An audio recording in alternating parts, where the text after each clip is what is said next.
Yeah, well, I mean, of course you're confused about direction, but let me help you with that, all right?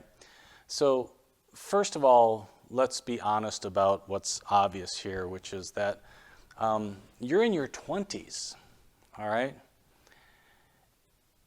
The notion that you don't have this clarion direction for your future is you, sure.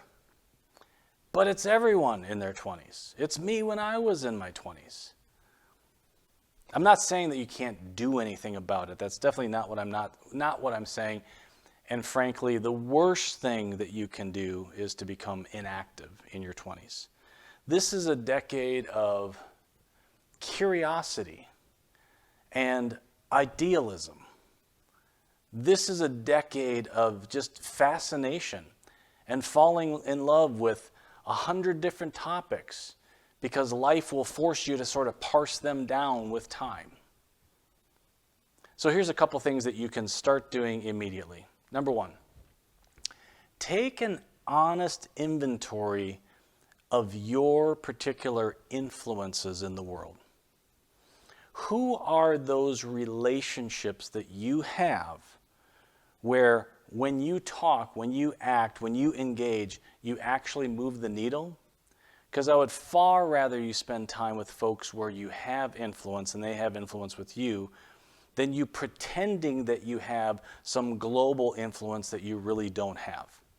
That would hurt you long term if you get transfixed on this idea of influencing hundreds and hundreds and thousands of people. Don't worry about that.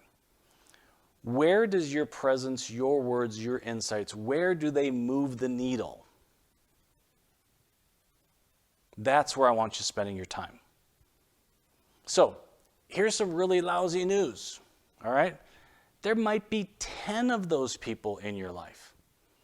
And for your generation, worse than most, because this notion of having broad influence through social media is something that compels you 24/7, 365, but it's not real.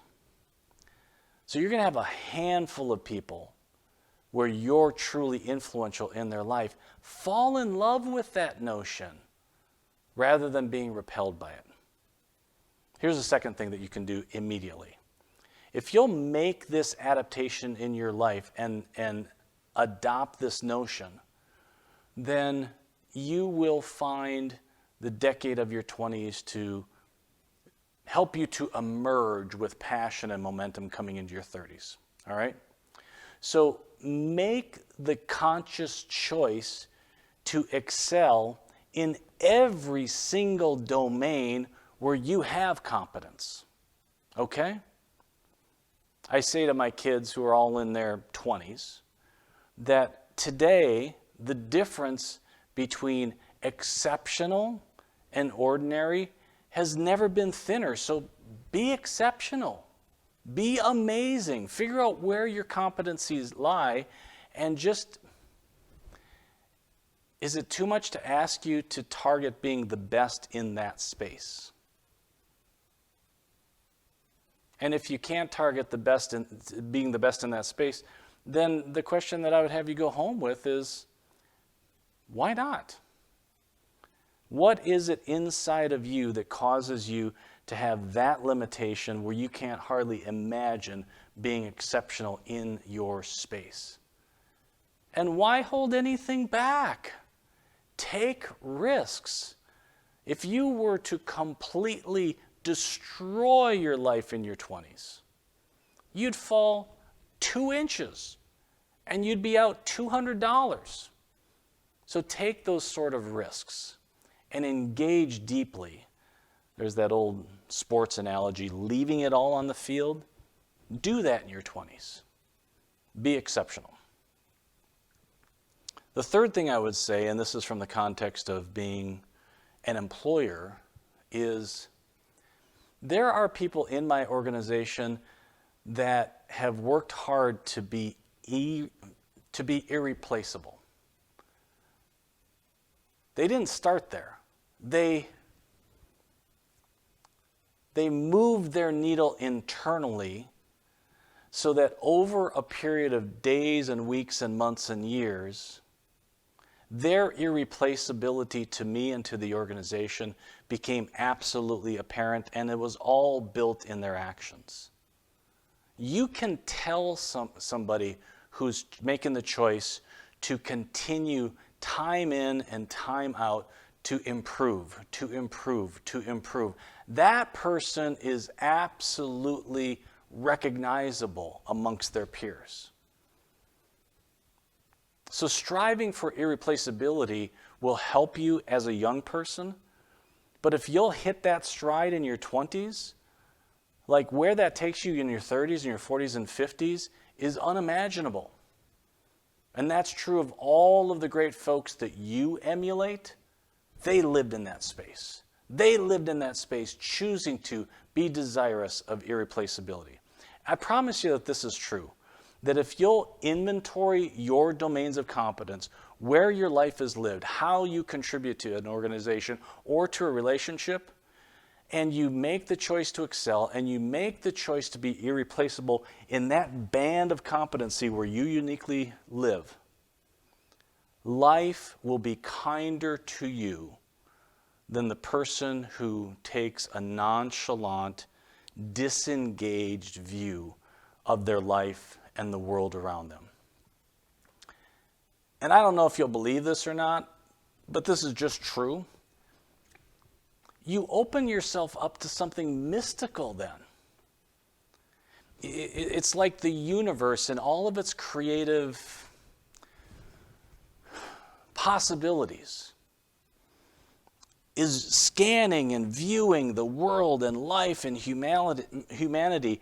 And people who are in this context where they're attempting to be irreplaceable, it's like they send out a beacon of creativity, a beacon of possibility. And there's something going on that's mysterious to me that is being called to, and it answers that call. It answers that call to being exceptional.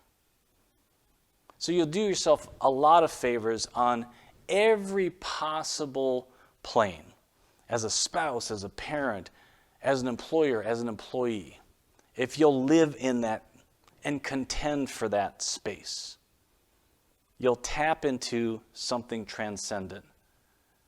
And there's something in the universe that will sit up and take notice.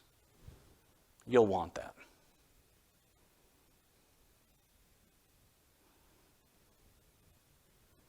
So, framing this back to the decade of our 20s,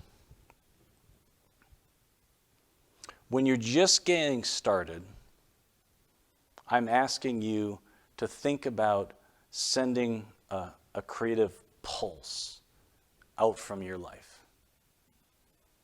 I'm asking you to think about sending that out into the unknown through action. Make the choice to be a lifelong learner. And I promise you that there's this special place in your 20s where